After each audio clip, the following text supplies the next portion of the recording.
Bueno, lo que vamos a comenzar a ver ahora es la tercera sesión. La idea es que podamos conversar y que empecemos a soltar un poco el manejo del libro, ¿no? Por eso voy a ir tratando ya no voy a hacer lo que hice la sesión pasada que leí, sino que ahora voy a ir comentando más bien, y a ir tratando de interactuar, y ustedes metan la cuchara nomás, todo lo que quieran, digamos, para que veamos qué ocurre, ¿no? Aquí no hay una opinión correcta, incorrecta, ni hay nadie que se maneje de tal... Aquí no está el autor del libro, aparte. Entonces estamos todos acercándonos, aproximándonos, unos más que otros, tal vez, en fin. Pero de lo que se trata es, la primera dificultad que hay que soslayar en el texto como este es el lenguaje, ¿sabes? Como comentábamos hace recién. Y entonces hay que adecuarse a este lenguaje, porque las palabras usadas son palabras que uno piensa que las conoce, y ciertamente las conoce, pero las conoce en el contexto contemporáneo en el cual uno vive, y en el cual las ha escuchado, digamos. Pero el Marx está usándola en un contexto del 1900 de partida, y segundo, está tomándola de la economía clásica y de la filosofía clásica. Entonces, son palabras que tienen un contexto muy concreto, muy acotado, y además de eso, él resignifica algunos términos.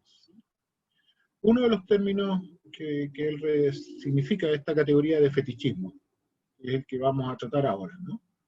Pero el fetichismo no significa lo que hasta ese momento significaba, que estaba vinculado a la cosa religiosa, como lo dice en el texto, sino está resignificado con aquello del capital que él ya ha estudiado, ¿sí? Yo mandaba ahí un pequeño mapa conceptual, y aquello que está estudiado son, bueno, el análisis, que es lo que venimos repitiendo en las otras clases, que es la cantidad de trabajo medido por el tiempo, ese es un elemento del fetichismo.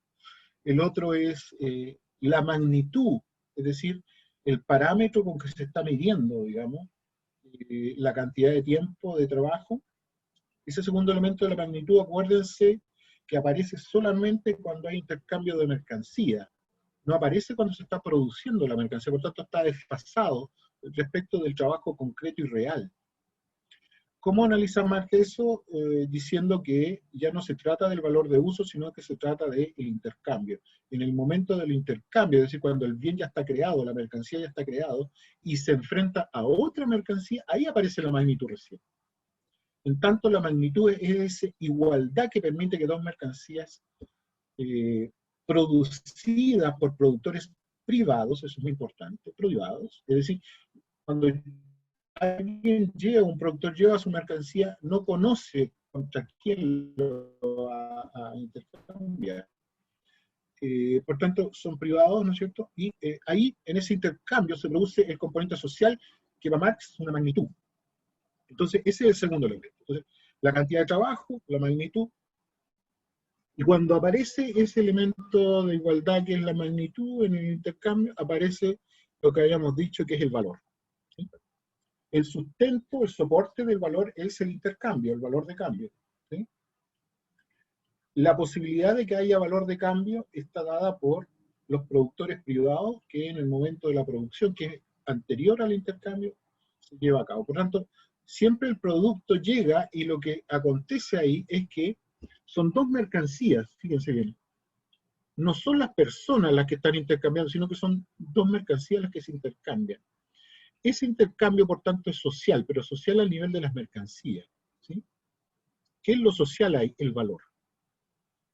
Cuando se manifiesta el valor, se manifiesta lo social. Entonces, eso es lo que, a esa construcción que se hace a partir de, ¿no es cierto?, de la cantidad de trabajo, de la magnitud, del valor, y la cantidad de trabajo en relación a la abstracción que se hace del trabajo, por tanto por cuanto el trabajo es pasado, ¿no? Fue en la producción. Pero en el intercambio el trabajo ya no está, es un trabajo pasado, abstracto, digamos. Cuando acontece esos tres elementos, entonces estamos frente al fetichismo de Marx. Y el fetichismo tiene ese momento concreto de estos tres elementos, reitero, el trabajo abstracto, la magnitud y la aparición del valor, esos tres momentos. Cuando se da esa situación, estamos frente a aquello que va a ser el fetichismo. Pero aquí hay algo que no está escrito. Y aquí voy a hacer una primera detención, que es importante que lo sepamos. ¿No? Esos tres elementos que Marx ha discutido en todo el capítulo 1, que es el que hemos estado revisando, son insuficientes para que se dé el fetichismo como tal. Tiene que haber otro componente. ¿Sí? Y aquí es donde Marx muestra cómo lo toma de la religión, eso, del fetiche, ¿no? De aquellos íconos producidos por el hombre, pero que ahora supeditan la voluntad del hombre. Fíjense que es el mismo ejercicio, y esa es la detención que quiero hacer para que conversemos brevemente sobre esto. En la justicia. La noción de justicia a la cual asistimos actualmente tiene varios momentos, ¿no? Uno de ellos es la ley escrita. Toda la leguleya, digamos, vinculada con las leyes, en fin, y con respaldo a la Constitución, también escrita, en fin. También tiene las estructuras sociales que asisten a la justicia, ¿no? Las cárceles, la policía, los propios tribunales. Sin embargo, no toda la sociedad, por decirlo así, cae en los tribunales ni en esa cuestión. ¿Por qué? Es decir, ¿cuál es el ejercicio social de cada uno de nosotros que no transgredimos las normas de manera de ser llevado a defraudar la ley, lo esperado por la ley? ¿Por qué? ¿Qué elemento? ¿Cómo le llamarían a eso? Que ocurre en nosotros, en cada uno de nosotros, y que no transgredimos la ley, entonces. Siendo que la ley no nos está diciendo todo el día y a cada rato que nos va a castigar por eso. ¿Cuál sería el elemento ahí que está, y que a mi modo de entender no está escrito aquí en el texto, pero sí opera? ¿Sí? Marx lo toma de la religión. Pero en el caso de la justicia, ¿cuál sería ese elemento? ¿Qué piensan ustedes? ¿Qué es lo que está aconteciendo? ¿Cómo le llamarían? ¿La moral puede ser? La moral es propia de la religión. Está muy bien, tiene que ver con eso. Toda la sociología clásica de los años 50, digamos, incluso antes, en el 1800 está basada en ciertas prácticas que son ciertos acuerdos convencionales, digamos, pero no escritos, que tienen que ver con ciertos comportamientos ligados y que se le llama, ¿no es cierto?, moral. Muy bien, yo creo que ese es el camino. El miedo. En el caso de la justicia, ¿cómo sería la moral? ¿En qué consistiría? ¿Cómo le llamaría? ¿Ética? Otro elemento importante, es decir, toda la actividad humana que tiene que ver con el encuentro con el otro, ¿cierto? Es decir, aquel momento en que tú te encuentras con un otro y no quieres destruirlo ni matarlo, ¿no es cierto? Ustedes se juntan, nos juntamos, este mismo encuentro está regido por ciertas normas de convivencia, ¿no es cierto?, que nos hace conversar y no querer destruirnos ni aniquilarnos. O sea, está operando en este preciso momento entre nosotros la ética. ¿Sí? Sin duda alguna, históricamente, desde la filosofía clásica, digamos, la ética griega, digamos, la ética romana y posteriores, es relevante para el funcionamiento. Ahí también hay otro elemento similar a la moral. En la justicia, vuelvo a insistir, ¿cuál podría ser ese elemento? El obedecimiento. ¿El obedecimiento, dice usted? Sí. Bien. Ahora, cuando uno obedece a otra instancia,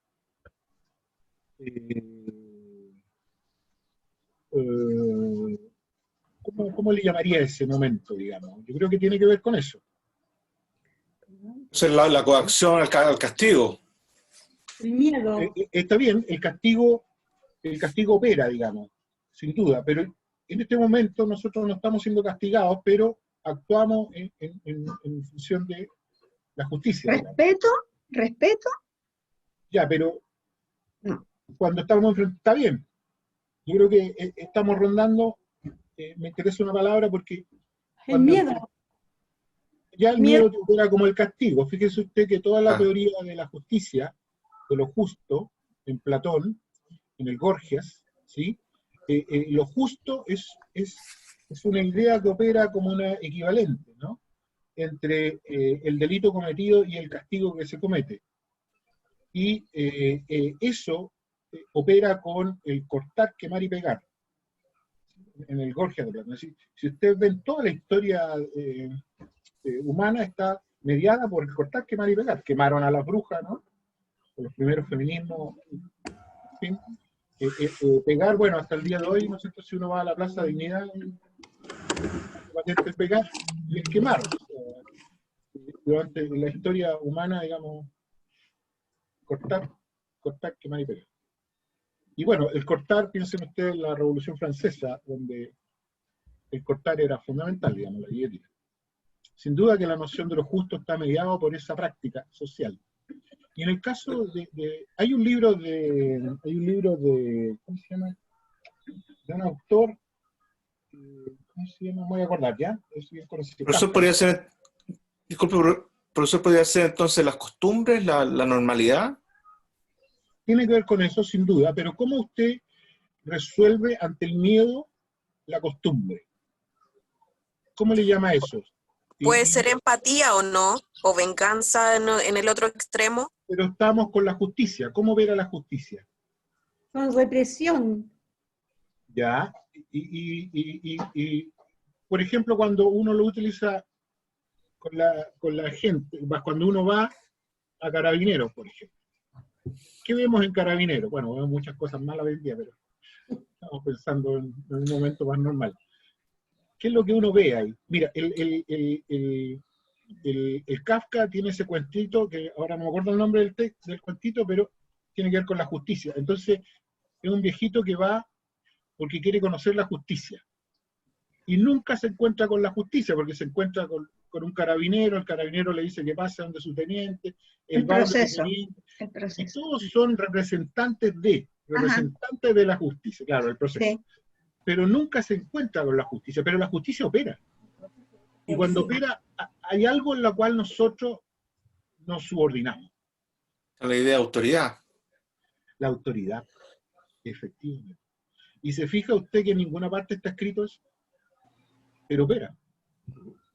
La justicia no opera con el concepto de autoridad, opera con normas, ciertas normas, que Claro. dejan de ver un elemento que está más allá de lo escrito, que es la autoridad. Entonces, es muy similar a lo que ocurre con la moral o lo que ocurre con la ética, pero en este caso es una sumisión, ¿no?, a la autoridad. Fíjense que aquí en el fetichismo, cuando operan estos tres elementos, ¿no es cierto?, la abstracción del trabajo dejándolo en el pasado, porque lo que importa es el intercambio, y en el intercambio ya no está el trabajo concreto, sino está el elemento de relacionarse con otra mercancía, por lo tanto ya no es la mercancía en sí lo que importa, ese es el primer elemento. El segundo elemento es la posibilidad que tiene de volver una magnitud la cantidad de trabajo a través de una jornada laboral, y la tercera es que aparece el valor como el elemento que se viene a apreciar con el ejercicio del intercambio, y que posteriormente ese apreciamiento se le va a llamar valorización, la valorización del valor, y que se va a transformar en capital eventualmente. Entonces hay un elemento de realización que es una práctica que contiene todos estos elementos, y esa práctica es el fetichismo, ¿sí? Es decir, Lo si que no no se ve. acontecen todos esos elementos, no hay fetichismo, Pablo. ¿Qué decía usted? Lo que no se ve. Por eso él habla de la metafísica, de lo metafísico, del secreto. Exactamente. Por eso, lo mismo que la autoridad. ¿Se fijan? Nosotros le arrojamos a Carabineros el ejercicio de la autoridad, así como... Ujú. Pero eso no está escrito en ninguna parte, digamos, salvo mediado por la posibilidad del castigo, si es que no se respeta esa autoridad, ¿no? Pero como autoridad misma ese concepto no está. Ocurre lo mismo acá en el fetichismo. Sin embargo, lo mismo que en la justicia, hay una práctica social que valida ese ejercicio. porque si no, no habría autoridad. Y no habría convivencia en la condición actual. Entonces, esa práctica social en el caso de Marx tiene que ver con estos elementos que él estudió. Y eso construye una institucionalidad del capital. Ahora, sin duda, que no obstante... O sea, perdón, ¿puedo? Sí, dale. ¿Puedo?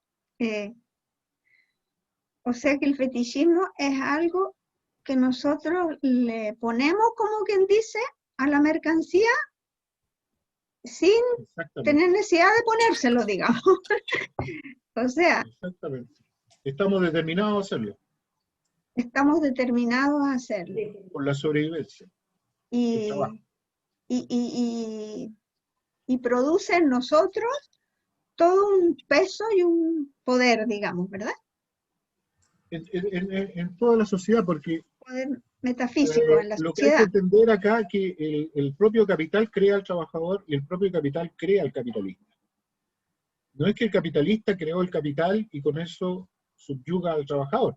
Cuestión que ocurre, pero eso es una consecuencia del ejercicio práctico del capital con todos estos elementos que son históricos. ¿Cierto? Entonces, tiene que instalar su consulado, por decirlo así, de autoridad. ¿Sí?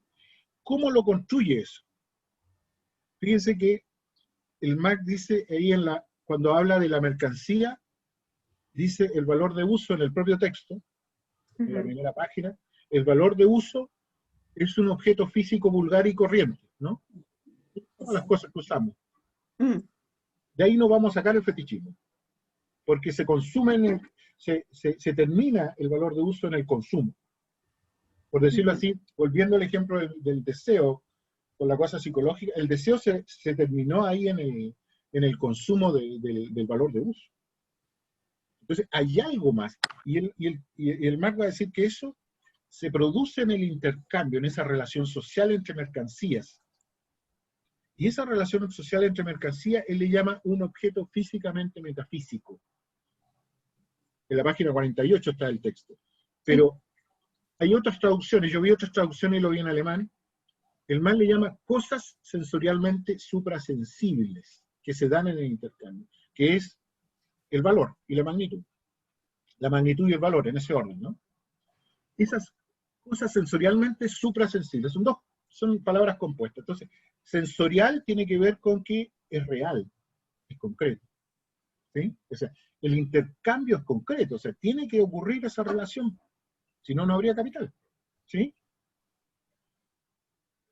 Luego, pero es suprasensible, es decir, está por sobre lo sensible, ya no es sensible, y tiene que ver con esa modalidad del valor. ¿Sí?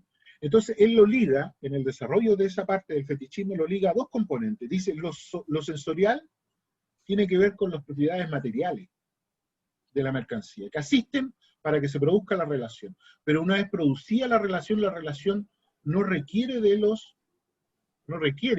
es cierto?, para ser ella misma de los bienes materiales naturales que están en cada mercancía, sino que lo que requiere de ellas es esa cosa abstracta que le permite equipararlos, volverlos una equivalencia. Y eso es suprasensible. ¿Sí? Por eso es una cosa sensible, pero también suprasensible, es decir, altamente abstracta a la vez. Y lo abstracto no es natural. Lo suprasensible no es natural. Entonces la mercancía se vuelve una cosa natural por el valor de uso que va a ser consumido, pero también sobrenatural o supranatural con el valor. Esa doble dimensión es lo que va a tomar el Marx para decir que el fetichismo tiene que ver con que la mercancía acontece de manera sensible, suprasensible, como una cosa sensible, suprasensible. Y es cuando ocurre esta cosa sensible, suprasensible, que aparece la relación social. Por tanto, es una relación cosificada. Ya no es una relación entre personas, sino una relación entre cosas. Eso es importante tenerlo. Entonces, esta doble consideración de realidad, ¿se acuerdan que yo les decía que en Marx hay 3 niveles de realidad? Cuando está construyendo en la producción el valor de uso, el segundo momento es cuando el bien, ¿no es cierto?, el valor de uso pasa al intercambio, es el segundo momento de análisis, está en el intercambio, y el tercer momento es cuando se produce el intercambio y aparece el valor, que es lo que permite que haya intercambio por cuanto logra volver equivalente las mercancías. Entonces, ¿dónde se produce el fetichismo? Precisamente se logra, finalmente, en esa condición supranatural. Requiere de los otros niveles, por cierto que requiere de los otros niveles, pero por sí mismos son insuficientes para que acontezca el fetichismo. Por eso es que el fetichismo, este fetichismo además, no acontecía en otras épocas humanas, cuando el trabajo era tenía otra condición, no era abstracto el partido, tampoco era por entidades, productores privados, sino que eran productores dependientes, no sé, de un clan, de un feudo, en fin. ¿Sí?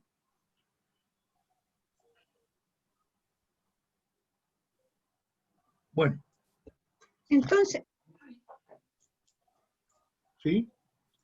Meta la cuchara, no, es que es la única forma. Disculpa, sí, es que tengo, Sí, tengo confusión, sigo con mucha confusión. Se supone que nosotros podemos intercambiar dos cosas porque acordamos que esas dos cosas tienen el mismo valor por el trabajo que está impreso en ellas, el tiempo de trabajo, ¿no? Sí. Ya. Y eso es suficiente para que hagamos el intercambio. Sí, pero no es uno el que hace el intercambio, son productores privados, es decir, no se conocen entre sí. Yo produzco un bien sin saber si ese bien va a tener cabida finalmente en el mercado. Voy y lo coloco en el mercado y se produce, porque hay otro bien que quiere ser intercambiado. Entonces lo que se está intercambiando ahora son bienes, ya no depende de mí, porque yo ya lo produje. Por tanto, el agente que lo lleva al mercado ya no depende de él en la mercancía. ¿Sí? Ya no esa relación que se produce, que en términos técnicos lo llaman la oferta y la demanda. Usted no sabe si finalmente va a vender el producto o no. ¿Se da cuenta? Por tanto, ya no depende de mí. Por tanto, no es que yo tome un acuerdo de venta, es que estoy totalmente determinado por el mercado. La relación me va a determinar a mí finalmente si hay venta o no hay venta. ¿Sí? En ese sentido, somos determinados por esta condición de intercambio. No hay nosotros. Hay productores privados, múltiples de ellos. Ya, entonces. Es muy importante ese paso, porque la conciencia hay que retenerla, porque lo que se está conteniendo acá es la conciencia en favor de una relación que no tiene que ver con la conciencia, sino tiene que ver entre cosas. ¿Entre qué? Perdón. Cosas. Entre cosas. Por eso la cosificación, Max, la alienación, como le llaman después. Porque nosotros le ponemos esta cosa secreta, digamos, o inacible a la mercancía, a ese producto. Pero en el pasado. ¿Ah? En el pasado. En el pasado del intercambio. En el pasado del intercambio. Sí, por eso su trabajo cuando llega al mercado es abstracto ya.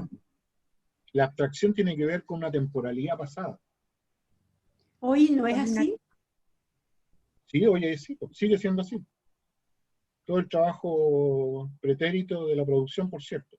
Pero recuerden que yo dije que estamos viendo el tomo 1 del Capital. En el tomo 3 del Capital se está discutiendo la financiarización de todo. Todas estas prácticas están financiarizadas. Y ahí no hay producción. Lo que hay es préstamos. Y lo que se produce como valorización es el interés. El interés produce la valorización del valor, produce capital. Entonces, la relación de intercambio, por decirlo así, en el tercer tomo del Capital, es la posibilidad de cuánto interés yo te puedo sacar, ¿no? Por un préstamo. Por eso hoy en día el préstamo en esta sociedad actual es el kiosco de la esquina te da préstamo con interés. Pues. Es todo. Es que ese es el gran negocio. Desde hace unos años atrás, no tantos, ¿eh? Menos de 10 años, claro. En Chile produce más riqueza lo financiero que lo productivo. Extrañamente, porque en Chile, entre importación y producción, hay muchos más bienes, mucha más mercancía que lo que existía, no sé, en los años 80. Por ejemplo. Y no obstante así, no es la mercancía la que produce riqueza, la que produce plusvalor, la que produce capital, sino que es la relación, ya sea de intercambio o la relación financiera. Es una relación. Disculpe, ¿pero dónde se produce el valor? ¿En el momento de la producción No. o después? Yo pensaba que En se el producía momento en que la lo producción. producido, en el momento en que lo producido es aceptado como valor de cambio respecto de otra mercancía. Es decir, para que se produzca el valor, la mercancía tiene que estarse confrontando a otra mercancía. ¿Por qué?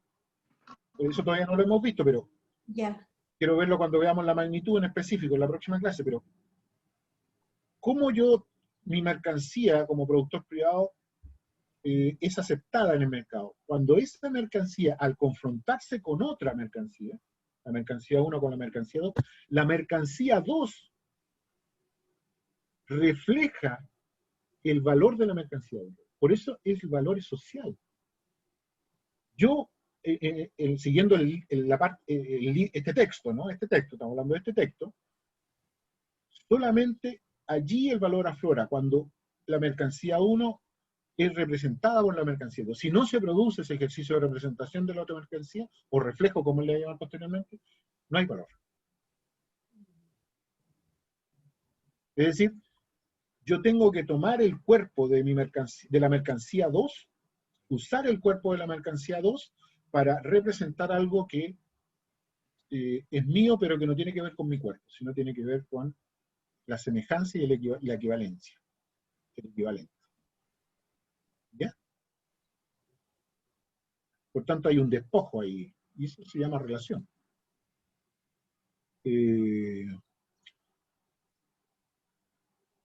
Esa relación, así puesta, ¿no?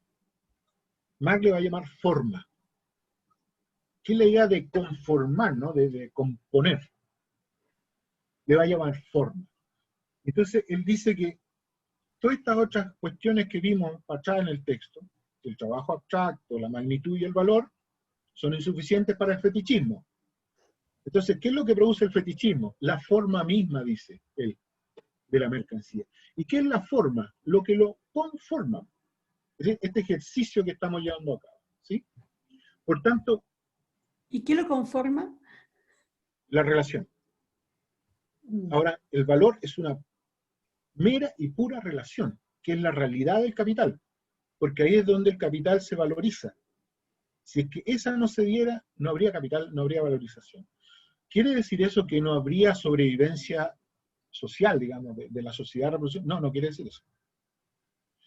Pero le hemos tomado tal autoridad a la relación mercantil, y ahí es donde viene el fetichismo, que creemos que sin ella estamos liquidados. ¿Sí? Y ese es el fetichismo. O sea, es una cierta creencia que es una práctica real, que tiene que ver con producir, llevar los productos al mercado, lograr que se produzca el intercambio y se produce riqueza. Entonces, eso de que las cosas ahora se relacionan, ya no las personas, las cosas, y se produce valor a partir de la relación entre las cosas. Por tanto, es un elemento supranatural que no depende de nosotros. Solo depende hasta el momento en que llevamos nuestra mercancía al mercado. Luego ya no. Por tanto, estamos determinados, ¿no?, por una práctica de producción que involucra, reitero, estas tres determinaciones: trabajo abstracto, magnitud y valor, pero que por sí mismas son insuficientes, que no se produce, por decirlo así, la creencia de que efectivamente es así. Así es como en la religión vemos una cruz con una personificación, ahí, una estatua, ¿no?, adherida a una cruz, y le otorgamos dones divinos, siendo que la cruz fue hecha por alguien, digamos, una persona, digamos. Entonces, pero socialmente opera igual que opera la autoridad con la justicia. La justicia, actualmente, no tiene ningún rol, ningún valor sin la autoridad. Piensen nomás en el ejercicio en que ha caído Carabinero.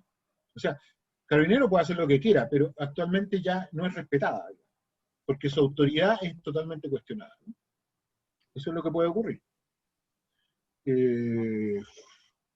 Recuerden toda esa polémica que hubo hace un tiempo atrás, cuando descubrieron toda la corrupción en la política, con el financiamiento de grandes empresas, de políticos. ¿Se acuerdan del Partido del Orden, que salió ese concepto, no? Era, en el fondo, esa era la autoridad que tenían los partidos políticos en su rol estatal y social, que estaba siendo cuestionada, era su autoridad. Entonces, la forma, la conformación, esa relación social donde aparece el valor, tiene un componente de autoridad importante. Ya no solamente en la producción de mercancías y el intercambio, sino que viene con esa autoridad, digamos, que le llama Max Forma en este caso, y eso es el elemento fundamental de la mercancía, como fetichista, digamos.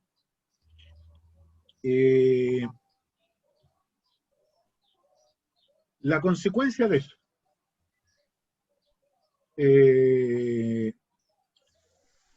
la primera consecuencia es que hace ver como que las cosas tienen un rol social.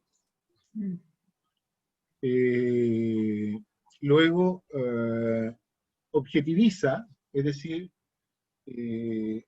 la palabra objetividad en Marx significa abstracción, ¿no? Objetiviza el trabajo y lo vuelve abstracto, es decir, aquí no son importantes este trabajador, el otro, lo importante es el trabajo, dice el capitalista, ¿no?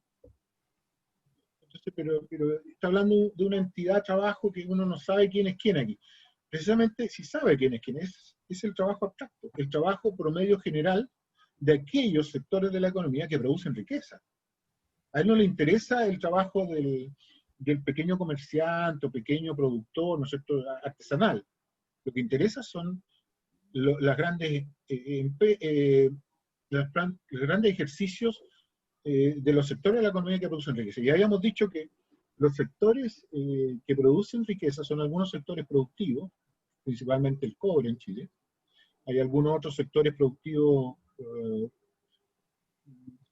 también con recursos naturales como la pesca, ¿sí? Pero también hay servicios que también producen riqueza.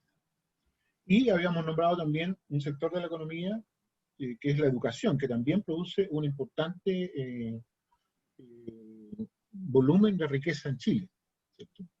Y hay son 4 o 5 capitales importantes, yo no recuerdo cuáles son los otros. Entonces, en eso se objetivizó el trabajo. Entonces, ahora se habla de un trabajo así como sin entidad, ¿no? Un trabajo general. Por tanto, reitero, las consecuencias de la forma son el carácter social de las cosas, la objetivación del trabajo como un trabajo abstracto general. Lo otro es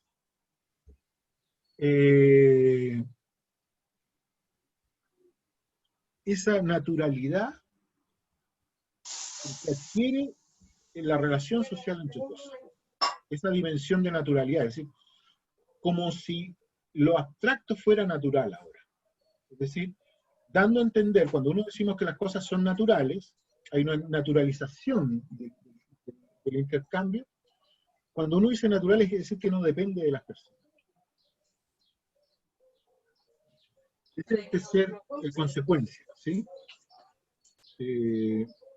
Porque si nosotros decimos que algo es artificial, digamos, eso quiere decir que alguien lo hizo y alguien lo puede modificar, seguramente se va a desarrollar, va a cambiar. O va a ser sustituido por otra cosa artificial más, con mayor tecnología, por ejemplo.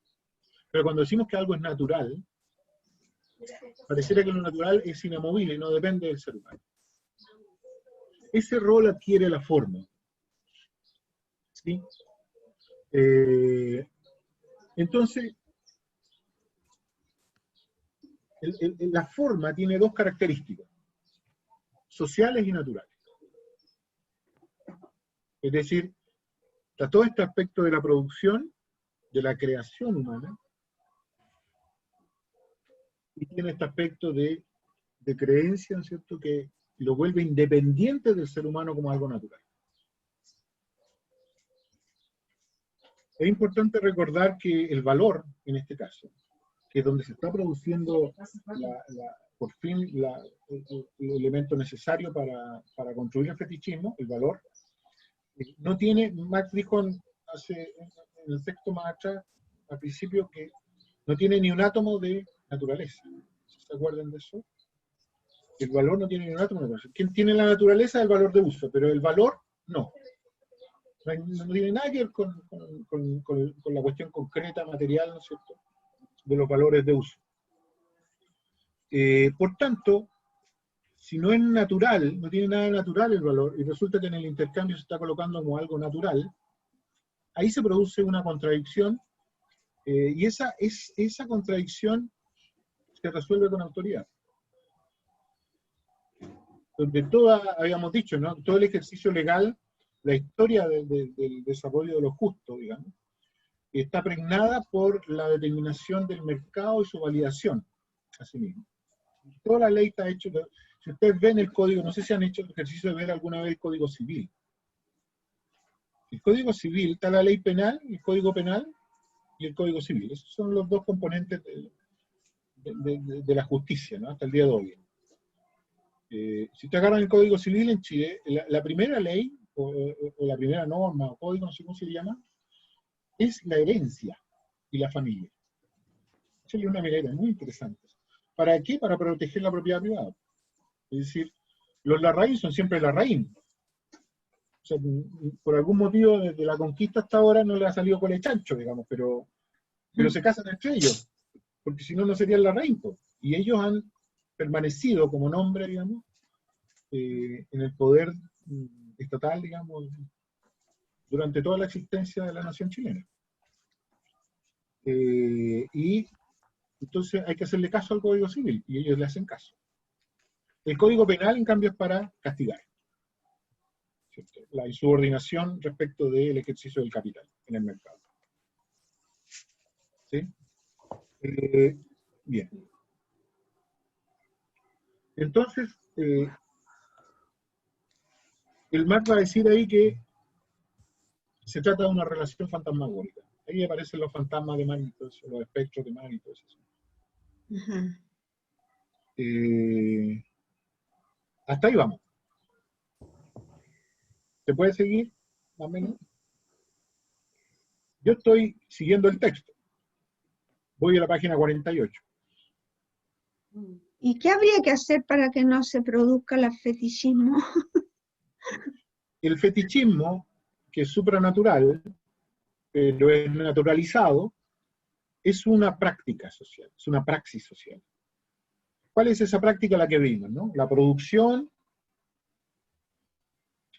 el momento de abstracción de esa producción a través de la abstracción del trabajo, volver esa abstracción del trabajo una magnitud, y que en la relación de intercambio aflore el valor. Esa es una práctica social, que acontece a cada rato, todos los días, en cualquier sociedad. En la historia del hombre siempre ha existido ese tipo de fetiches, o como llamarlo, o de fantasma, y siempre nos parece que nos hemos movido en relación a eso. Todos nuestros conceptos, porque la justicia no existe en un árbol, y ninguna de nuestras palabras la vamos a encontrar en la naturaleza. O sea, tenemos como otra naturaleza social diferente, que está siempre ahí, parece, siempre ha estado. Me da como sí, el capitalismo. La dimensión espiritual y religiosa no como pensando en la religión católica apostólica romana, digamos, ni similares, sino la dimensión religiosa de la cosmogonía, ¿no?, de los pueblos indígenas. Sin duda que hay un ejercicio de abstracción con los dioses, y el ejercicio, por ejemplo, con la fábula, ¿no?, como pensamiento de alguna época, en donde la naturaleza adquiere una dimensión humana. Como los griegos, ¿no? Claro. Los dioses griegos convivían con las personas y se metían en problemas, y hacían que las personas se involucraran en problemas también. Entonces, sin duda que la dimensión de abstracción ha acompañado al ser humano como espiritualidad, ¿no? Pero, si le sumamos a esa espiritualidad ahora un ejercicio de poder racional, que el poder racional acontece, al menos dicho así, digamos, desde el punto de vista teórico, cuesta que se construya en la historia humana, ¿no? Cuesta. Pero acontece cuando el ser humano se coloca al centro de las decisiones de la vida social, digamos. ¿Sí? Aparece el yo. cuando ese yo les decía, ¿no? La diferencia entre el yo de Descartes, ¿no? Que aflorece después de 1000 años de pura religión, es decir, donde no había yo, había solo Dios. El ejercicio que hace Immanuel Kant, ¿no? Sobre Descartes con el yo pienso, ¿no? Acuérdense que yo les decía que todo el mundo dice esa frase, yo pienso luego existo, pero nadie ha leído lo que decía antes. Soy algo que piensa y que luego existe. Nadie puso atención al algo, digamos. Es impresionante, porque esa es la frase aristotélica, algo como algo. Sujetos predicados, si se quiere. Bueno, lo que hace Kant es otorgarle un componente de valores. Yo pienso, Kant le introduce el yo puedo pensar, ese yo puedo, ese puedo, es decir, yo independiente, persona independiente en este caso, por mí mismo puedo, no requiero de dioses para pensar. Ese ejercicio de poder llevado a la abstracción máxima, que es el concepto, es decir, todo lo que existe es concepto, digamos, que es Hegel, es lo que toma el capital para llevar a cabo su reproducción, independientemente, o al menos como creencia, digamos, pero una creencia práctica en que el capital por sí mismo, ¿no es cierto?, existe. Por tanto, es automático. Ese por sí mismo existe, digamos, y el poder que la concierne es el automatismo. O sea, ese yo puedo pensar ahora es transformado en un automatismo. Por eso es una cosa que es automática. El capital es una cosa. Es una cosa de relaciones automáticas. Y ese es el fetichismo máximo. Entonces, no es igual a la espiritualidad tradicional, digamos, si se quiere decir así, de la historia clásica del ser humano o de los pueblos indígenas, que ya existía, muy bien dicho ahí, la dimensión abstracta, sino que es una dimensión abstracta pero con poder. Y el poder nos vuelve occidentales a todo esto.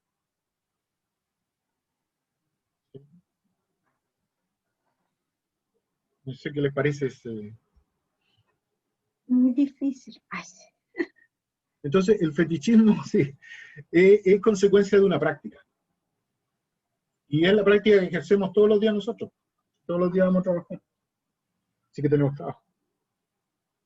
Por tanto, nosotros somos la consecuencia y productores del capital a través del fetichismo. Por eso nadie individualmente puede decir, ya voy a romper con el fetichismo del mundo, voy a ir a dejar de trabajar. No se puede. No se puede. Entonces,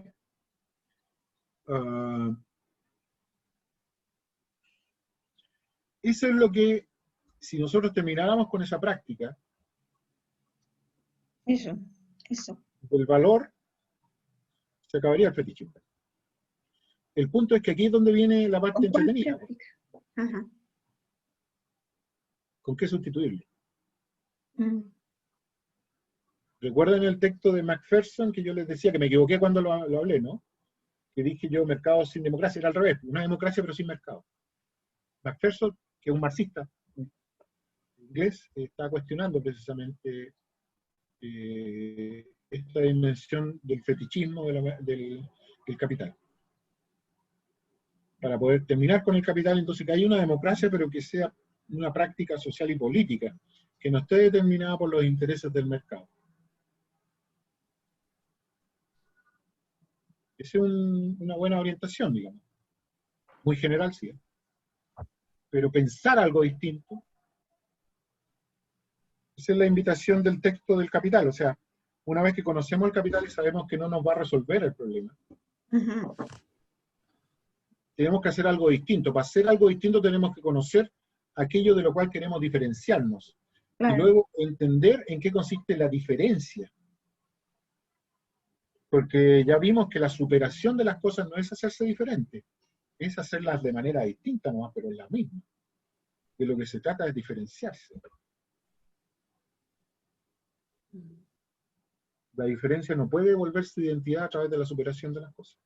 Es decir, es como la FP, por tiempo estaba esto de la distribución del 10%, estaba todo ese debate del primer 10%. Está bien, se requería el dinero, la sociedad requería el dinero. Pero otra cosa es desde la perspectiva de la AFP. Si nosotros cobramos el 10%, que lo hicimos, es una redistribución de lo que produce o de, lo que está, de los dineros que estaban en la AFP.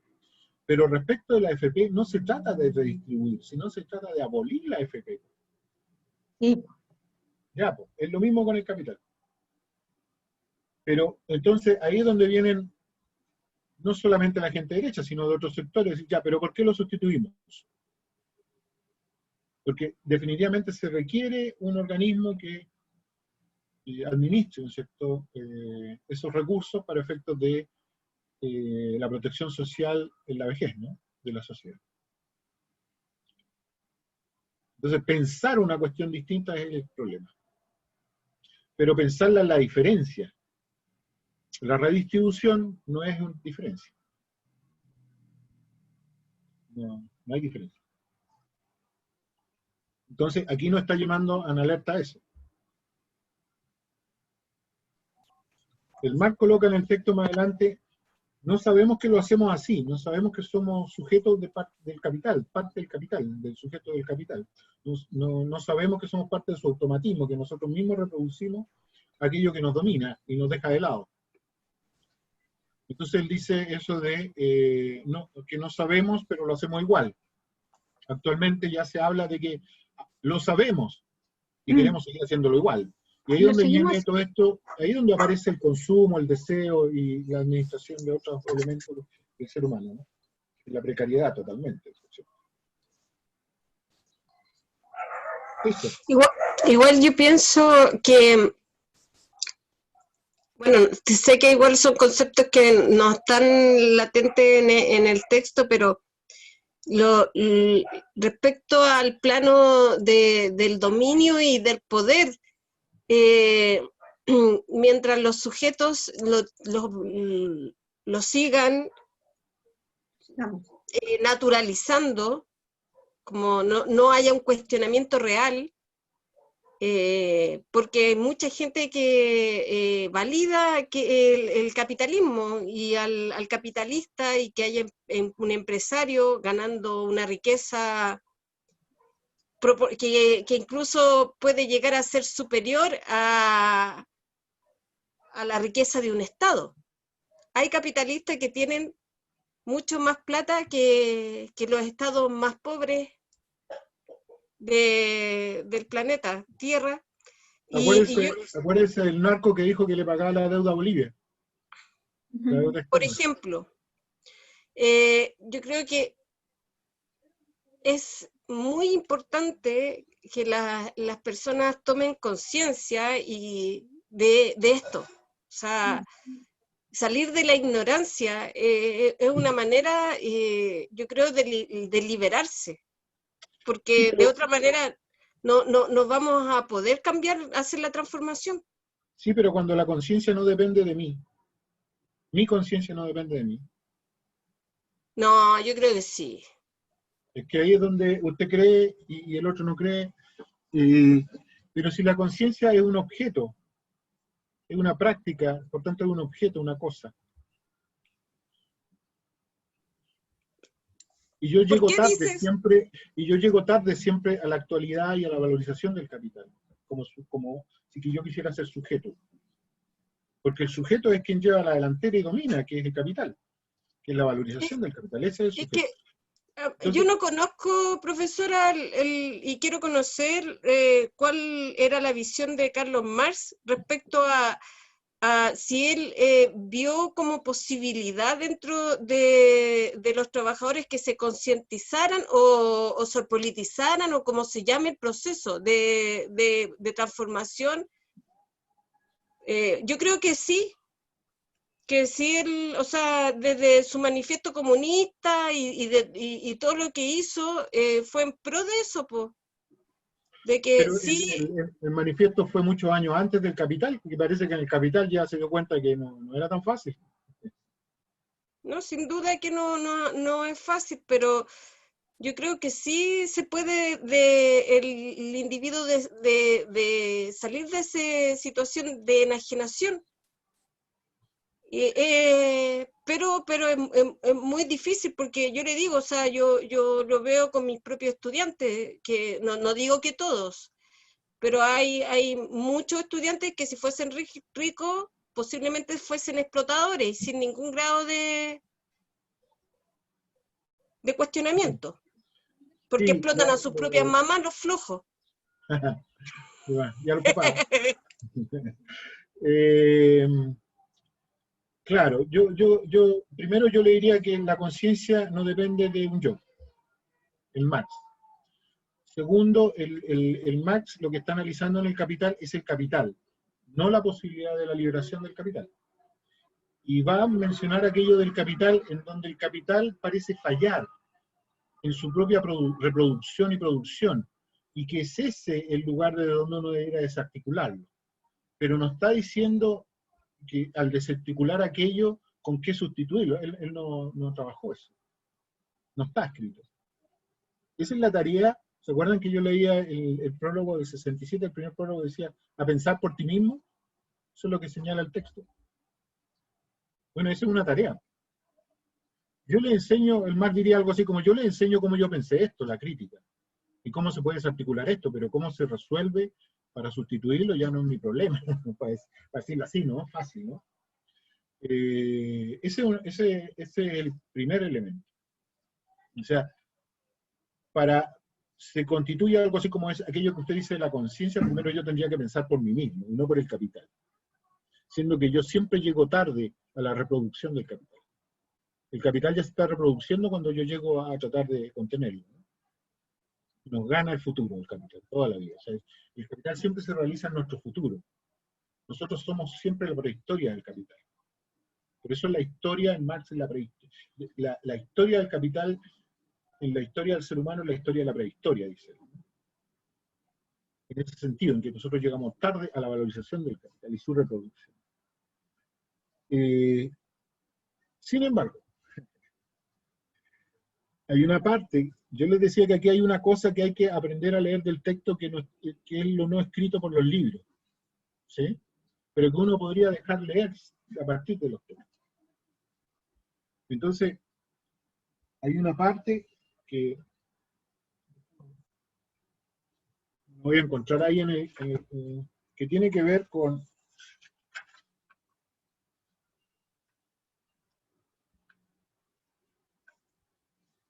déjenme ver. No ahí está. Y el Marx ahí un poquito más adelante, y lo vamos a ver en la próxima sesión, la última. Deja ver, ¿se acuerdan? Yo le hablaba esto de las sutilezas. Que esa era la forma en que él había escrito el libro, con sutilezas. Ese texto sutileza que no es una forma metodológica validada, digamos, por ninguna academia, pero sin embargo es la manera en que el tipo está escribiendo el texto. Por eso la coloca como relevante. El Marx no coloca ninguna palabra de más en esto. Piensen ustedes que el tomo 1, el que estamos mirando, se demoró más de 10 años en escribirlo, ¿no? Porque lo escribía, lo reescribía, en fin, cambiaba parte. Y hay una parte donde dice, por último, dentro del fetichismo, ¿no? Yo estoy viendo otra traducción, por si acaso. Por último, imaginémonos, apeló ahí a la imaginación, es decir, algo que no existe. Para variar, una asociación de hombres libres que trabajan con medios de producción colectivos y gastan de manera consciente sus numerosas fuerzas de trabajo individuales como una fuerza de trabajo social. Ahí está la conciencia. Es decir, la conciencia, para decirlo así, va a aparecer cuando se dé esta condición de trabajo colectivo, no antes. La conciencia no se da en el capital, porque la conciencia en el capital está determinada por la preterización que hace el capital de la conciencia del individuo. Entonces, la conciencia va a aparecer cuando se dé esta asociación de hombres libres, no antes. Entonces, yo tiendo a pensar, ¿no? Lo pienso así, lo que decía recién la compañera, es que la conciencia es un lugar de lucha. Y luego, no es la conciencia solo individual, sino que es la conciencia colectiva. Por eso el tipo dice, por último imaginémonos, reitero, para variar una asociación de hombres libres que trabajan con medios de producción colectivos, no tienen propiedad privada, no son productores privados que asisten al mercado. Y gastan, ahí está la noción de gasto. La noción de gasto está asociada no al valor, está asociada al cuerpo, el gasto del cuerpo, ¿no? Los antropólogos tienen mucho trabajo sobre eso, ¿no? El gasto, ¿no? De la cosa corporal. Y gastan de manera consciente sus numerosas fuerzas de trabajo. Ahí está, la fuerza de trabajo es el cuerpo, ¿no? El cuerpo. Individuales, como una fuerza, es decir, como una sola fuerza, unida, ¿no? De trabajo social. Esas son las inflexiones que a mí me interesan del libro. Después leerlo todo y comprender, ahí uno empieza a mirar cosas, ya, pero esto no es el capital, ¿por qué lo colocó aquí en el fetichismo? Es una indicación, una marca, como diría un pensador, ¿no? Que ¿no? Que murió hace algunos años atrás. Era un marxista. Pero entonces ahí es donde uno empieza ya como se dice en filosofía, ¿no? Sacar a pasear al loco. No está escrito, pero dice esto. Y pareciera que esto no está hablando de lo que dijo en el título que era el capital. Entonces ahí es donde empieza un poco es importante uno empezar ya a hacer el ejercicio de reflexionar por sí mismo. Sí, profe, tengo una consulta. En la experiencia, por ejemplo, de las caracolas zapatistas, en donde se trabaja comunidad, en donde, como usted decía, se aplica el colectivismo, ¿ahí de qué forma podríamos observar a los bienes de mercado, a los productos, por ejemplo? ¿Qué relación tendría en ese tipo de organización? Bueno, piensa usted que las mercancías, incluso antes del capital, tenían un rol. Está adherido a cierta actividad material humana, que es la reproducción humana o su supervivencia, ¿no? ¿Cómo yo resuelvo aquello? Es la pregunta. Y efectivamente hay comunidades en distintos lugares del mundo, digamos, en donde se ha resuelto colectivamente esa pregunta. Entonces, allí ya esa práctica que asiste a esa supervivencia ya no está asistida por la abstracción del trabajo individual, sino que está donada. La palabra donar es muy importante, la palabra el don, ¿no? La gracia, es decir, el dar, no el quitar. Quitar, los griegos decían que tenía esta manera, ¿no? Y el dar con la manera abierta, ¿no? De ahí es donde hay un filósofo muy entretenido que el dedo de Diógenes, ¿no?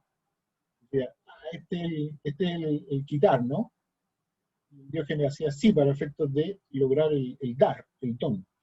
El don opera en la actividad comunal, en la actividad colectiva.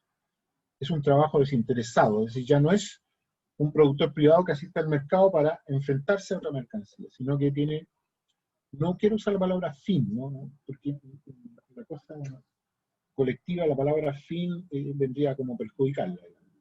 Pero sí, conviven otras maneras de reproducción humana, sin duda alguna. O sea, el capital en el texto del Capital en Marx nunca dice que no existen y persisten otras maneras de generación de economía. De hecho, dice, el capital es solo el capital lo produce cierto sector de la producción, no toda la producción. Hay mucha producción que se produce bajo otro modelo. No todo es capitalista. El punto es quién predomina.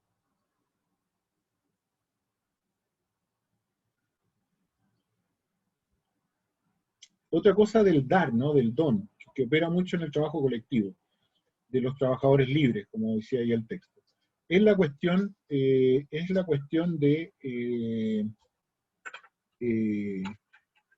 eso del favor, ¿no? Ese dar tiene un componente de azar. Es decir, no está resuelto, digamos. No. Tiene un componente de azar. El Marx en el Capital tiene una cuestión eso con el azar, ¿no? En la historia. Yo no trabajé mucho en componentes de azar, ¿eh? pero es importante para el efecto del materialismo histórico en Marx. Y dice lo siguiente, ¿no? Con esto del dar. Y él entrega hace una referencia a una cosa literaria, que es con el amor. Él dice, si es que yo estoy enamorado y la otra persona está enamorada de mí, se da el amor. Y es una gracia. Pero si yo estoy enamorado y la otra no está enamorada de mí, no hay gracia, lo que hay es desgracia. Y el que la otra persona esté enamorada de mí no depende de mí. Yo creo que el trabajo colectivo se da de esa manera. Es un don, es un favor. ¿Sí? Cuando eso opera, se le quita el componente de poder al ejercicio de la sobrevivencia del conjunto de personas que constituyen el colectivo. Ya no hay poder. El poder es un ejercicio de violencia. ¿Sí? Eso.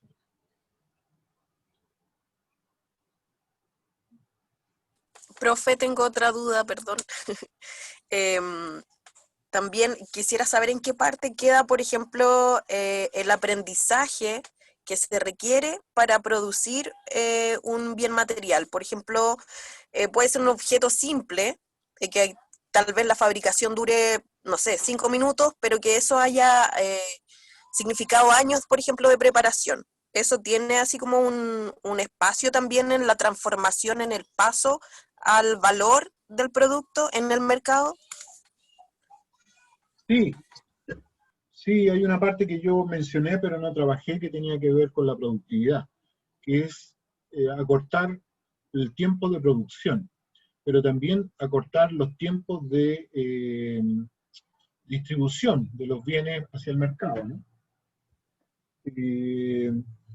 Esa parte de disminuir los tiempos es geográfica también, es decir, de ahí es donde proviene la idea de muy propia, muy característica del capital, que es la mundialización, es decir, abarcar ahora todos los lugares, no solamente desde el punto de vista de los rubros de producción de ciertos bienes, es decir, estar en todos los lugares donde algo se produce, sino que también los lugares geográficos donde esto ocurre, ¿no? De ahí es donde proviene la idea de mundialización muy propia del capital. Y ese elemento de reducir los tiempos de producción y reducir los tiempos de distribución y de venta están asociados a, sin duda, a cómo se lleva a cabo la propia mercancía. Es decir, si es que yo hago trabajar más a las personas, más horas, o contrato más personas, si es que les pago menos, más personas pero menos, en tanto voy a producir más bienes y mis bienes se van a desvalorizar porque el mercado se va a saturar, ¿no? Que es la cuestión de la marginalización, el margen. El margen se va a ir reduciendo a medida que más producción yo tenga. Entonces, la otra forma es incorporar nuevos mercados. ¿Sí? Entonces, extender la jornada de producción de la mercancía. O tengo que producir más mercancía, pero reduciendo el tiempo de su producción, de manera que lo que se extienda es el tiempo abstracto de producción de valor, no de producción de mercancía. Hay una serie de mecanismos técnicos en cómo se produce eso. Ahora, es en el juego del capital. ¿Sí? O sea, hay un montón de mecanismos a los cuales se recurre para llevar a cabo, optimizar la producción de valor en rapidez. Fíjense que hoy en día, como decía recién una compañera, los ricos son tan ricos que el problema no es producir riqueza, el problema es la velocidad con que la riqueza se reproduce. La velocidad es lo fundamental aquí, la aceleración, como se le diría en física, más que la velocidad. Entonces, ahí es donde se ve afectada toda la producción de mercancía con las tecnologías contemporáneas. Hay una discusión que ya viene de larga data, pero que ahora se ha puesto de nuevo en el tapete con la inteligencia artificial, que quitaría puestos de trabajo eventualmente. Y es porque la inteligencia artificial acelera el proceso de reproducción del capital, sin duda alguna. Y lo acelera incrementándolo. No sé si eso sirve para, o era lo que me quería preguntar, ¿no? Perdón, ¿podemos volver al fetichismo mismo? Porque todavía Sí. no me queda tan claro. Volvamos, sí. Volvamos al ¿Ya? fetichismo. Es como Volvamos. una ¿Qué parte? representación de un objeto, de un valor de uso, que, a ver, ¿qué escribí aquí? Pero sea precisa. Aquí le voy a poner precisión, ¿ya? Ya, Porque eso le va a permitir entenderlo. a ver, La objetivación de la mercancía es el valor. El valor de uso no es la objetivación, es lo concreto. El valor de uso, en el camino hacia la construcción del fetichismo, llega hasta mitad de camino. Después de eso lo que importa es su objetivación, es decir, la abstracción, y que se manifiesta en el intercambio, ya no en la producción, ¿cierto? Por eso el valor de uso llegó hasta mitad de camino. claro. ¿Sí? Ya. Cuando está en el intercambio, se objetiviza el trabajo. Y se produce el trabajo. Trabajo abstracto. Ahí. Ahí es trabajo Exacto. abstracto. Sí. Y esa es la realidad del capital. Y es lo real. Por eso nosotros en el capital dependemos de esa realidad. Ese ejercicio de dependencia involucra, por decirlo así, un cierto ejercicio de nuestra parte. No es solamente creer que el capital domina, sino que el ejercicio de reproducción de la vida de la sociedad, es decir, cada uno de nosotros, es lo que a su vez permite la reproducción del capital, y a eso, ese ejercicio le llama Marx fetichismo. En Marx, la ideología no son ideas así como... No, en Marx, la ideología es una práctica humana al interior del capital. El fetichismo es una ideología en el capital. O sea, en el fetichismo está todo contenido, digamos. O en la mercancía está todo contenido, entiendo yo más bien. En la relación que se produce en el intercambio con la aparición del valor como la magnitud que permite que haya intercambio. Porque si la magnitud no estuviera, las cosas no se confrontarían y no armarían la relación. Por tanto, la relación determina las cosas. ¿Sí? Ahí es muy importante dar vuelta al pensamiento humano. Mire, yo se lo voy a decir así. ¿Sí? Se lo voy a decir de otra manera. Como lo decía un profe que me parece muy entretenido. Ya. Yo aprendí harto, digamos. Pero él decía, el correr, la relación correr, el verbo correr, hace que haya gente corriendo. No es porque haya gente corriendo que hay que correr. Es igual acá. El valor hace que haya mercancías. Sin valor no habría mercancía. No obstante, la mercancía se produjo antes que hubiera valor, al parecer. El problema es que cuando hay valor y hay valorización del valor, la valorización se permite o ocurre no por el valor no genera valor.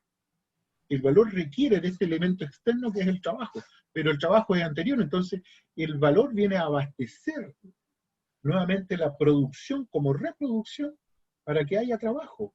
Es decir, el trabajo existente nuestro depende de que haya valorización, si no, no tendríamos trabajo. Por eso es que cuando la empresa le está yendo mal nos echan, porque no hay valorización del valor. Y dicen que no es personal. Por Claro. eso es que, sí, por eso es que, entonces, ¿qué es lo que hace el valor para valorizarse? Establece como regla, y eso es lo que más llama las reglas de la economía, digamos, para poder mirar el capitalismo, que es el divorcio del obrero de los instrumentos y bienes y medios de producción. Esa es una condición que el propio capital se pone a sí mismo para constituirse a sí mismo. Y ahí estamos en juego nosotros. Estamos jodidos. Por tanto, el trabajo no, está anticipado por la valorización del capital. O sea, necesita el despojo primero. Sí, y el despojo ya ocurre porque cuando nacemos no tenemos nada, po. Generalmente nuestras familias tienen re pocas cosas, digamos. Y ahora menos, porque ahora ni siquiera cosas, sino que deuda que nos dejan, ¿no? Ahora la deuda se puede heredar. Entonces, fíjense, es la valorización lo que antecede al trabajo. A eso yo me refería con que no dependía de la nuestra, porque nuestra conciencia ya viene determinada por la anticipación del valor al trabajo. La valorización antecede al trabajo, dice. Sí, totalmente. Por eso el capital solo existe cuando el capital está totalmente desplegado. Si el capital no está totalmente desplegado, es una corriente más dentro de otras, como forma de subsistencia. Pero cuando el capital ya se ha desplegado... O sea, la valorización antecede al trabajo, ¿por qué? Porque se produce ya pensando en el intercambio, por esa razón. Cuando Claro. estás, ya, o sea, cuando estás en el momento de la producción, haciendo valores de uso en el fondo, ya están pensados para el intercambio. Fíjese que el título del libro, el tomo 1, bueno, dice Crítica de la economía política, el primer elemento, pero en el capítulo 1, el título, libro primero dice, que es el tomo 1, ¿no? El proceso de producción del capital, es el proceso. El proceso es la circulación del capital, y la circulación del capital quiere decir, esto es como la circulación, el torrente sanguíneo humano. El torrente sanguíneo humano es una circulación. Uno podría decir que parte en el corazón, pero resulta que el corazón se nutre también de lo que saca para afuera. Si no, el corazón pararía, ¿no? Si no le fluye sangre. ¿Se dan cuenta? El capital es igual. Esa es la realidad, digamos, que sustituye la actividad social entre personas. Ya no se trata entre personas, sino llega un momento en que ni siquiera se trata, claro, pero las cosas no como mercancía, sino como relación de valorización del valor. Eso es la plusvalía. Esa es la cosificación del capital, que adquiere su madurez total en la época contemporánea con la financiarización y con el préstamo, con la deuda, ¿no es cierto?, y el interés. O sea, tenemos para rato. O sea, por eso. Eso es un eterno presente, dice el Marx. Por eso es una época. Por eso es que nosotros somos la prehistoria. Entonces, ¿cómo se rompe eso? Bueno, ahí hay una idea que nos deja el pensar. O sea, profesor, igual yo no dejo de ver sujetos ahí responsables. No dejo de sujetos consumistas. No dejo de ver al cabro chico que le da lo mismo romper un lápiz. Total, después le van a comprar otro. Sí, pero, en vez de que el lápiz que lo ocupen y que no se le pierda. Yo estoy de acuerdo con usted, pero yo, para efectos del rigor del texto, yo eliminaría la palabra sujeto, porque esa condición y consecuencia de las personas está determinado por el capital. Por tanto, no es la voluntad de ellas. Ellos no tomaron una decisión de decir yo voy a actuar así, voy a actuar de otra manera. No. ¿Quién no ha estado de esta mesa, digamos, en un mall? Oh. Ya. Ya, pero... Ahí está. No, pero eso es que no es cuestionable. Pero una cosa que yo vaya a comprar un mall, algo, una ropa, ¿me entiende? Y que yo esa ropa la voy a utilizar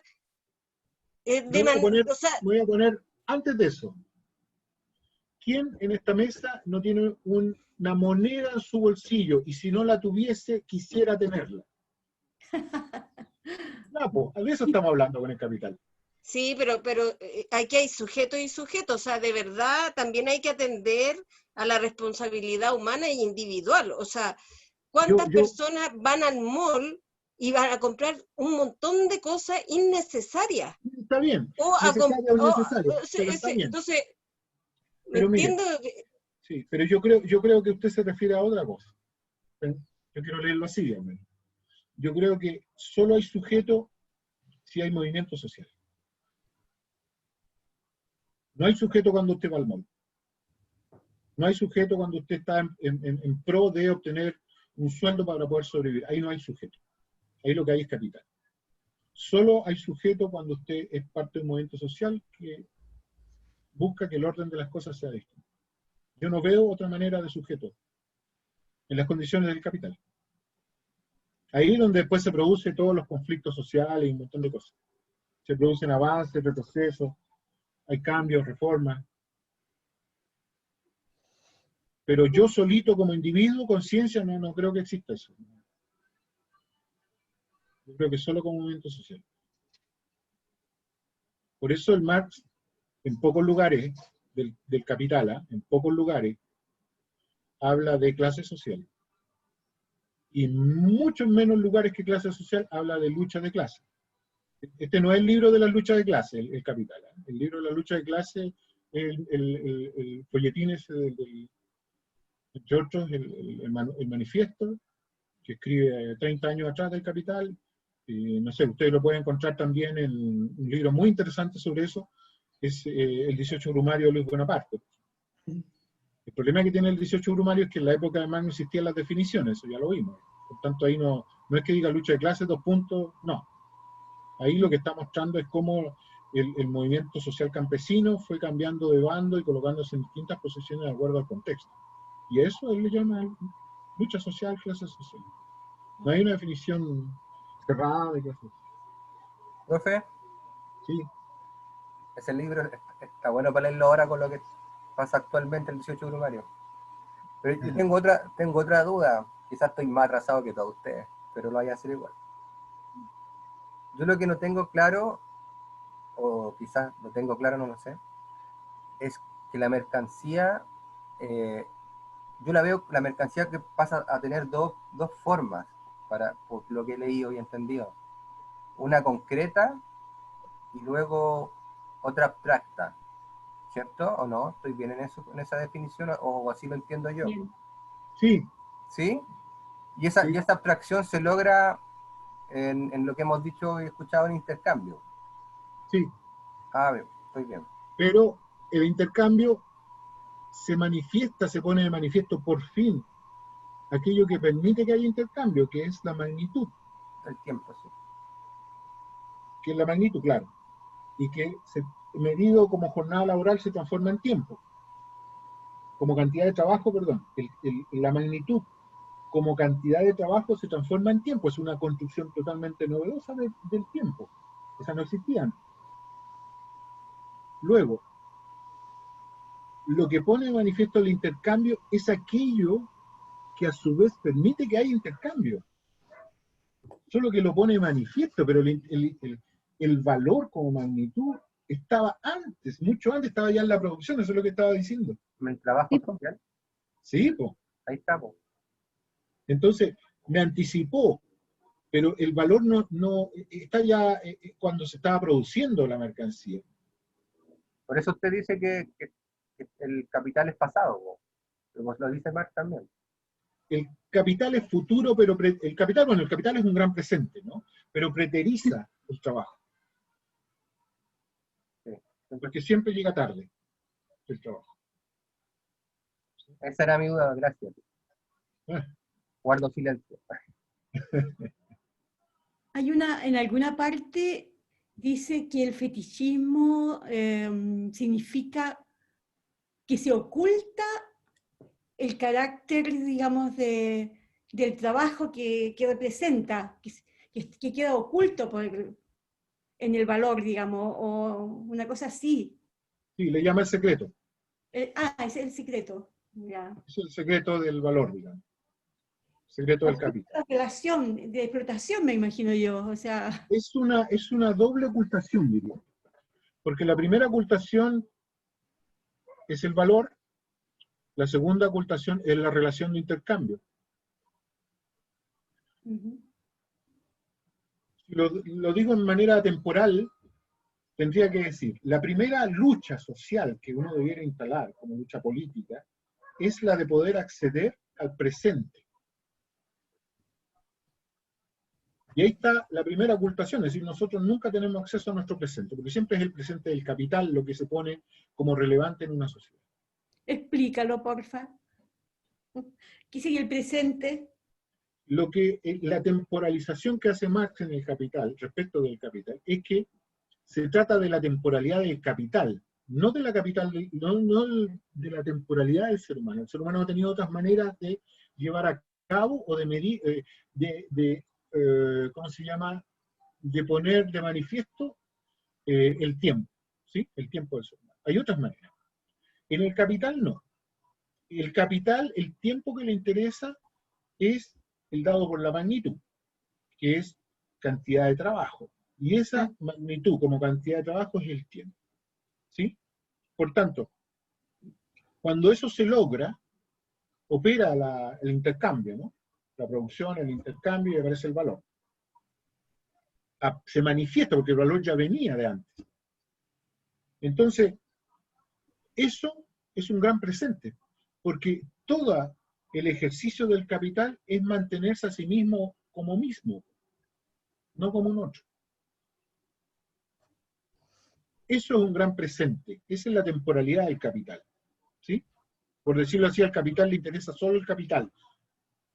¿Produce mercancías? Sí, pero no es de las mercancías ni de su venta de la mercancía de donde tiene su ganancia.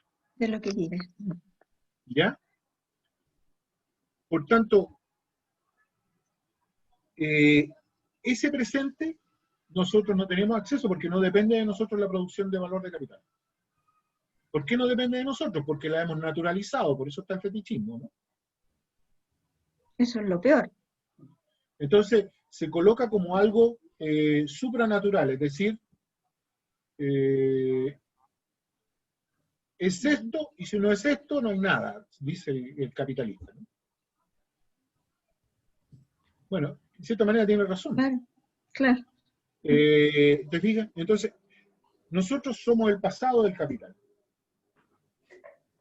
Entonces, la primera lucha es por cambiar esa práctica de la producción del capital para poder acceder a nuestro presente. Ese es el primer ocultamiento. Y el segundo ocultamiento es poner por fin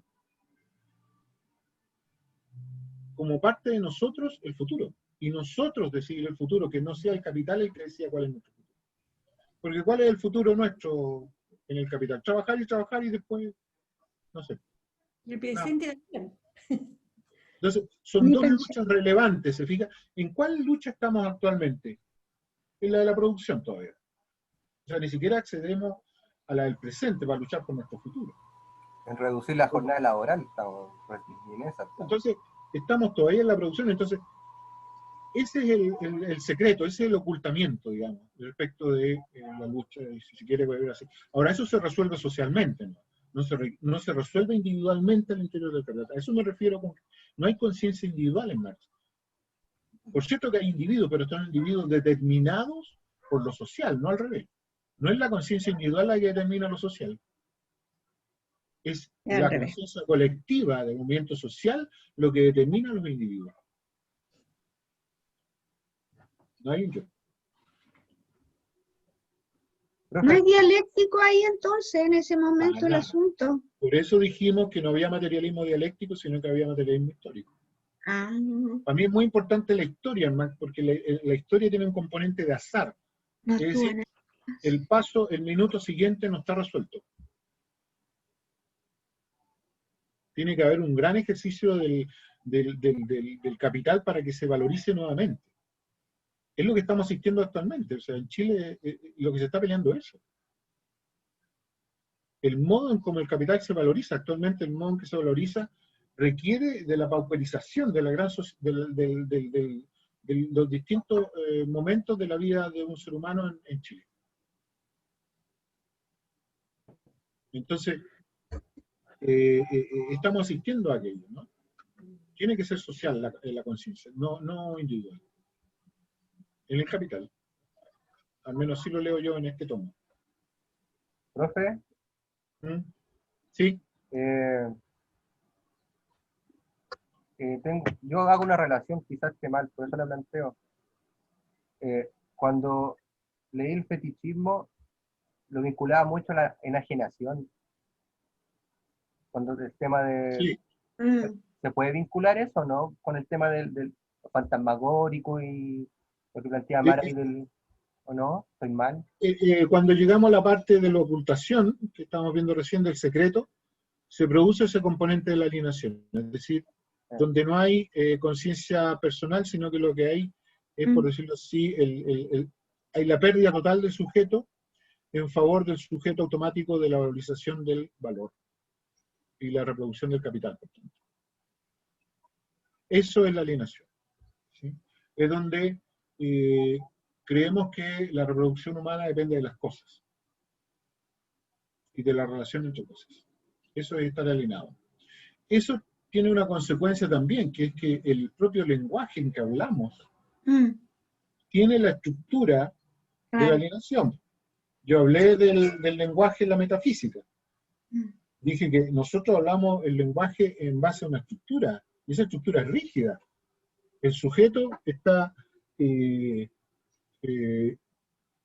predicado dice cosas del sujeto, el sujeto no dice nada del predicado, por tanto es direccional, ¿no?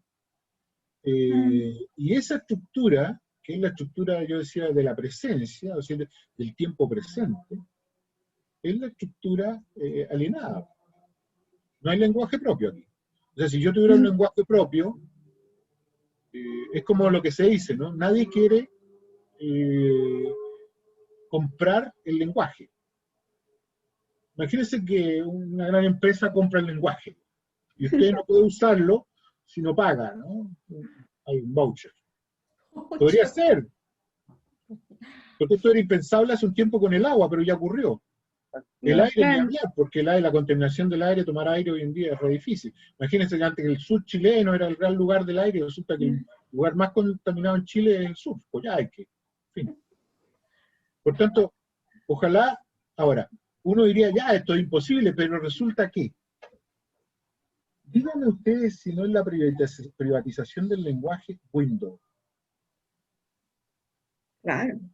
El programa Windows no es la privatización, y es una compañía que lo vende y tú tienes que pagar para usarlo, puedes usarlo pirata. Hace rato. Entonces parece que ya ocurrió eso de la privatización del lenguaje. Sí, pues. Sí, hace rato. Sí. La comunicación también. Es que la comunicación... Por el tema de la pandemia... Y a través del lenguaje. Es que el lenguaje, usted me está hablando del lenguaje entre personas o entre actores, ¿no? Mensaje, qué sé yo, el típico modelo, ¿no? Pero yo le voy a decir que la comunicación en la sociología contemporánea no es lo que hablas entre personas. La comunicación, la sociología contemporánea es el dinero. Claro. Y esa es la manera en que se comporta la comunicación. Por tanto, el ser humano no realiza comunicación. El ser humano, como tal, lo que hace es entregar información para que la comunicación dinero se lleve a cabo como modo de intercambio generalizado, simbólico. Entonces, ya no hay comunicación entre las personas. Por eso que somos más individualistas. Y es verdad. Claro, y pensamos cada vez menos. No necesitamos. No requerimos pensar. No. Porque el sistema opera. El sistema opera. ¿Sí?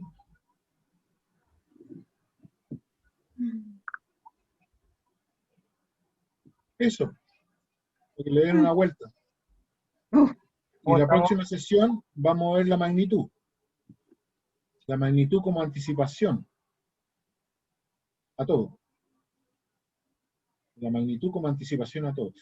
Y vamos a ver una anticipación a la magnitud, que es la anticipación de la anticipación, que es la duración.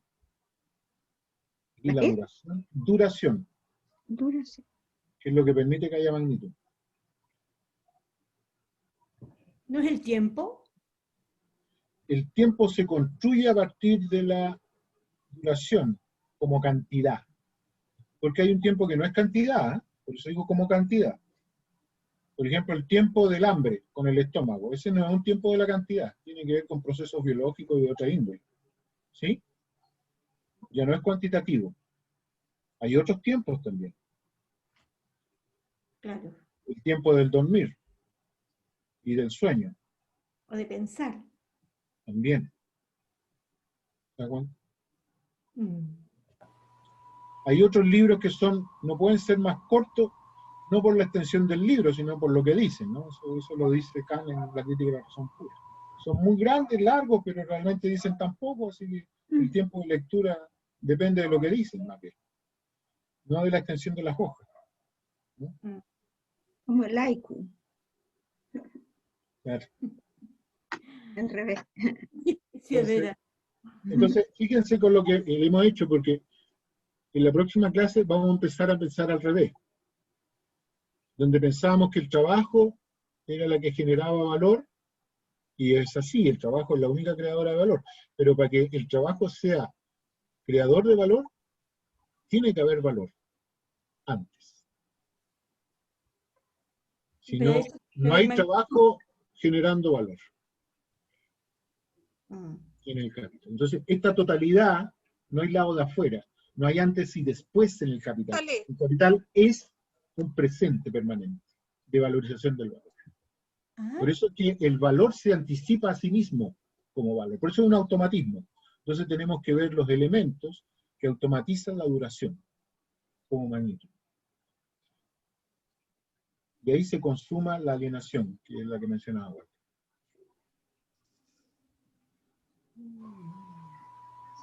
Compañeros, compañeras, otras preguntas, comentarios.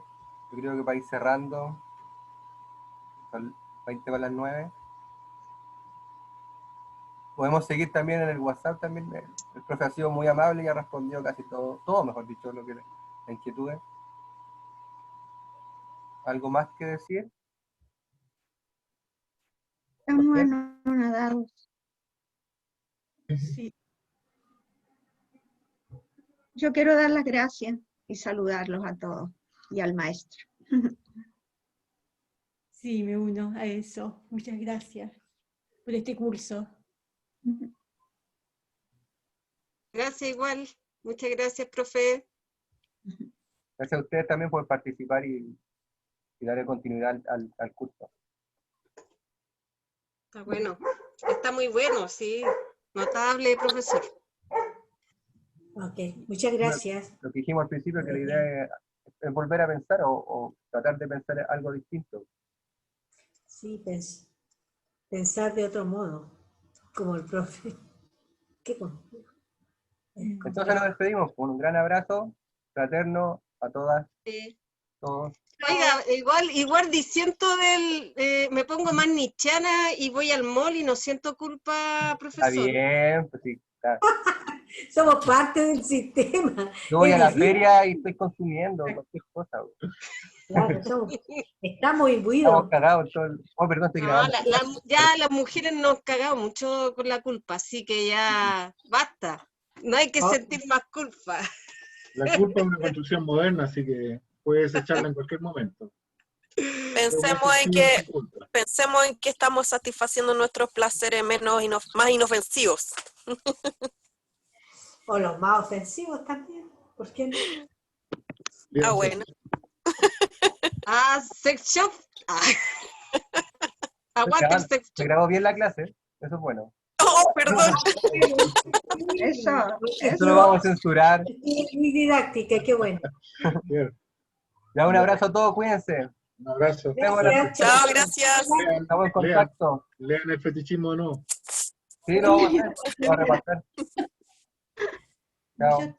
Muchas veces. Chao. Gracias. De lo mejor que no estaba tan perdida.